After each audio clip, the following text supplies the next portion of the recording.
Milford Police Chief Tom O'Loughlin. Good morning. Good morning. Happy birthday, too, I think, right? Thanks so much. Had a little cake or something over there, didn't you? We weathered the storm. Get that? Two major storms in the past couple of weeks. Yeah, it's been very busy. This last storm, actually, I thought was busier than the first storm. Why? Well, most people stayed off the road the first storm. This storm was during the day hours for the most part, where people would commute. So you did have people that attempted, and many actually made it to work. Others turned around once they saw the conditions. So it presents difficulties not only for us in responding to people that have broken down, or gone off the road, but I think it really hampers the plowing. So Scott Crisafulli's staff and the state, their staff on the highways in moving the snow. First storm, you guys did a lot of transports to the hospital and medical facilities. This is a key component of what you do during a storm. Right. I mean, some of asking people not to be on the road, but yet you have to get people that form essential services, people that work at the medical facilities, even people that work in the pharmacies. CVS was open 24 hours. So if the staff had to get there to help others, we pick them up and transport them. If they live out of town, those departments will transport them to the town line, and we pick them up there and bring them to the facility so that they can provide services to people. And I think it's just a continuation of when we had you guys up here, Fire Chief, you, Scott Crisafulli, the cooperation between departments. You probably couldn't do a lot of this stuff without that, knowing that, we can just call up Scott. We can just call up Bill Toohey and handle the issue. Yeah, we're fortunate. We have a very good working relationship and personal relationship. They're both professionals and good people. And they have difficult jobs as well, but somehow we weather through it, for lack of a better term. That was my life. Yeah, you work your way through these things, but also cooperating with the hospital. We drive the staff from their homes to the hospital and then from the hospital back home, so that family members don't have to come out and escort their loved ones home from the hospital, and likewise there were patients that were brought to the hospital, and rather than family come and get them, we drove them back to their home so that they got there safely. With your assistance, there's going to be a nice ceremony tomorrow, a donation to a Milford family.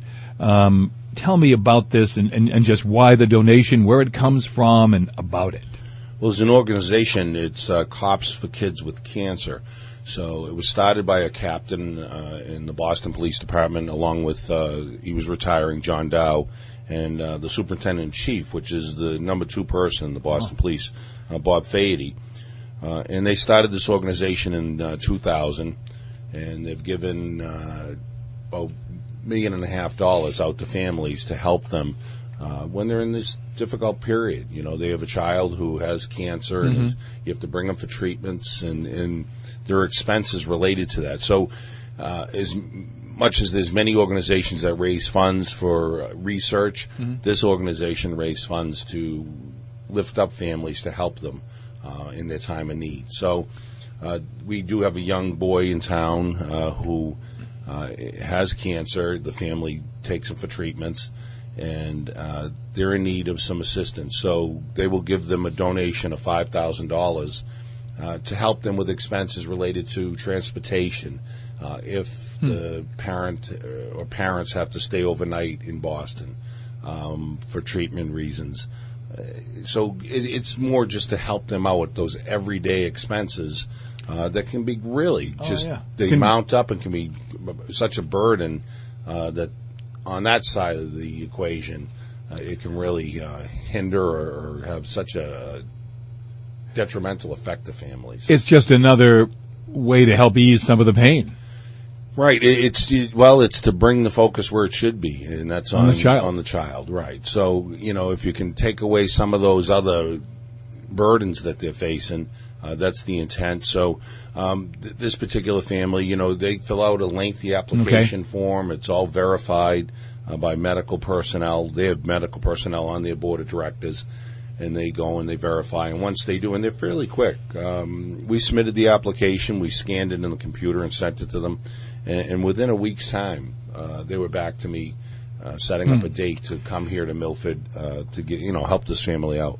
It's maybe to pay the electric bill, pay a car repair bill, pay something that maybe has fallen on the floor and not been thought about because of what they're dealing with the child. Right, or because they're meeting other expenses. They couldn't meet those expenses. So they've repaired people's vehicles so that they can travel to and from Boston.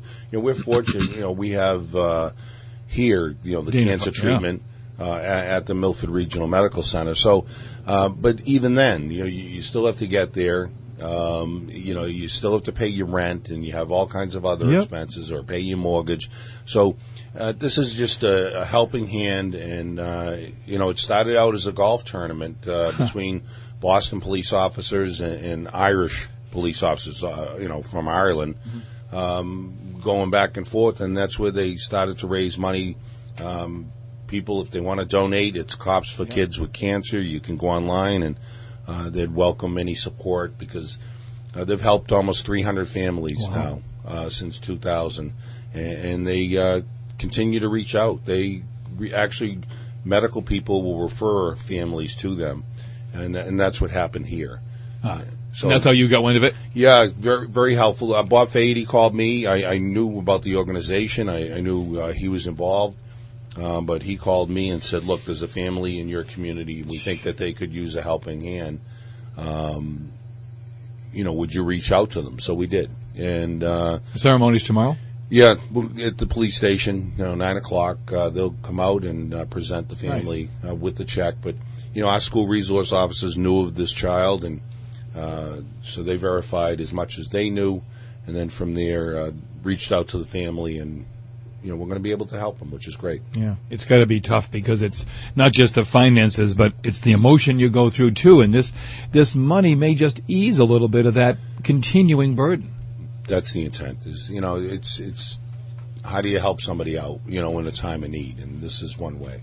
Last time you were here, you talked about assessing staffing assignments, and in the end of at the end of January. Have you done that? And tell me about that process. I have done it, and basically I take calls for service, so people call asking for a police officer to respond to their home or business across the year. So I took 2014, I break it down into 1 hour increments across the 365 days, and you take a look and determine what is the staffing level that you would need to respond to those calls for service. And then secondarily, you take a look and determine what is the minimum staffing that I need on that particular shift. So 12 to 8, midnight to 8 in the morning, 8 to 4, and then 4 to midnight. And you make adjustments. So, we made one adjustment of moving one officer from one shift to the other based upon those calls for service. And then that causes us to shift people around in their groups, because they work 4 days on and then 2 days off in a rotation. So just so that you have an equitable number of officers on each shift. What's the busiest area of town? Well, it varies. We find, when we went through the casino situation, we took a look, and it tends to be down along the Route 109. So the easterly side of town, much more than up towards the center of town. And, so staffing-wise, and then sectors are all set. The town's divided up into patrol sectors. So we run 4 sectors, and then we have Main Street as a separate patrol, because that officer can get out of the cruiser and walk Main Street and, deal with the business people to ensure that things are safe there as well. Busiest day of the week? It varies. It really does. Busiest shift? Busiest shift, actually, the largest number of calls for service is days, so 8 to 4. Not 4 to midnight, huh? No, you have more people are out, so it 8 to 4 tends to be just slightly busier than. I mean slightly by percentage points, 1 or 2 percentage points, and then 4 to 12 and lastly, midnight to 8. And last time you were here, too, you said maybe Narcan would be implemented. Has it? Has been. In fact, this past week, they used Narcan, the police officers on patrol, on 2 occasions and revived both of those people. We did have an overdose death last week. Yep. To heroin, 37-year-old man.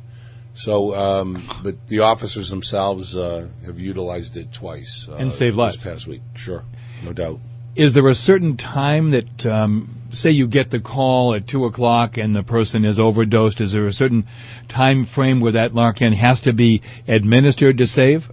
No, as long as they have a heartbeat, so they're alive, they're overdosed and they're dying, you administer the Narcan, and very effective. You know, a guy overdoses on heroin. You bring him back to life. What does he say to you? I mean, what does he say? Thank you? Does he say, I'm not going to do this anymore? And then, that's a weird question, isn't it? Yeah, because it's the response is all of those things. Oh boy, what did I do to myself? Well, many are surprised that you're there. Because they're dying. They didn't know that they overdosed. I mean, they're close to death. Oh, they're dying. They're overdosing. They're dying. So it's they're coming out of it and they're surprised to see police, fire, EMS. The hope is, I mean, you're saving that person's life, and the hope is that they will recognize that they were dying and that they do need some help. Do they realize that? Well, some do. And that's the hope. I mean, that's somebody's brother, son, father. Wow. That's in the case of a male, female, that's somebody's mother, sister, so the hope is that, the other side of the equation is not good. So, administering the Narcan, I think is the right thing to do, and that's why we train the officers. All the cruisers have a difference. Every cruiser, yes. Milford Police Chief Tom O'Loughlin, our guest this morning. Thanks very much. You're welcome.